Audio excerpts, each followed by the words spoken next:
మొదలిడు గాథ ముగిసేదెప్పుడు మనుజుల బ్రతుకులలో.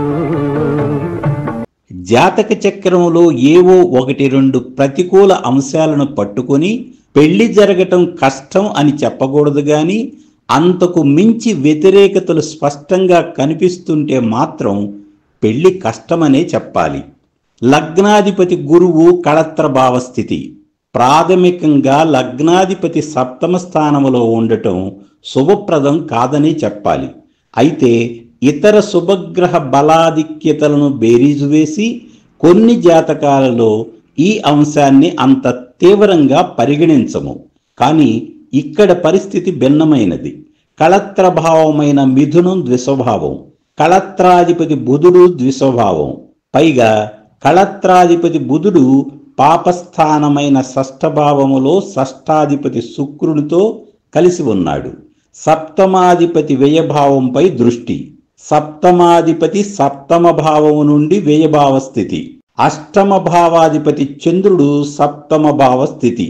తిథి అమావాస్య.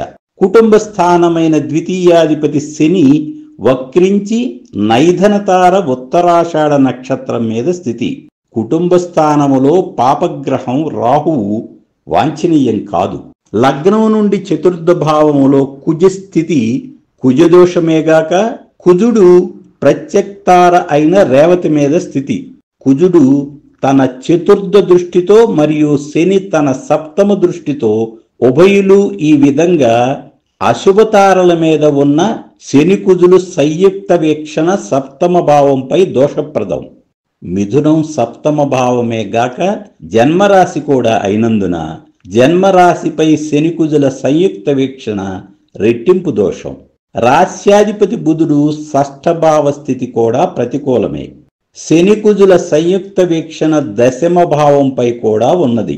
అదెలాగంటే కుజుని 7వ దృష్టి మరియు శని 10వ దృష్టి వెరసి సంయుక్త వీక్షణ 10వ భావమైన కన్య మీద ఉన్నందున నడి వయసు వచ్చే వరకు కెరీర్ ఒడిదుడుకులతోనే ఉంటుంది. ప్రస్తుతం గురు మహర్దశలో రాహు అంతర్దశ.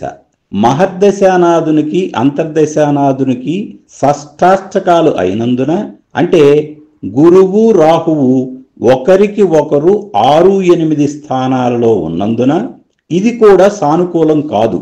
కాలం ఒక పట్టాన కనికరించదు. ఇప్పటికే ఇతనికి 35 సంవత్సరాలు. ఈ జాతకుడు ఎవరో నాకు తెలియదు. ఒక బంధువు కోరిక మీద ఇది చూడటం తటస్థించింది. జ్యోతిష అభిమానులు అకాడమిక్ ఇంట్రెస్ట్తో చూస్తారని మీకు అందించాను. మొత్తంగా చూస్తే ఇలా ఉంటే పెళ్లి కష్టమనే చెప్పాలి. పెళ్లి కష్టం అంటే విస్తృత అర్థం ఉంది. ఇంతకు మించి విశ్లేషణ అవసరం లేనందున ఇంతటితో ముగిస్తున్నాను.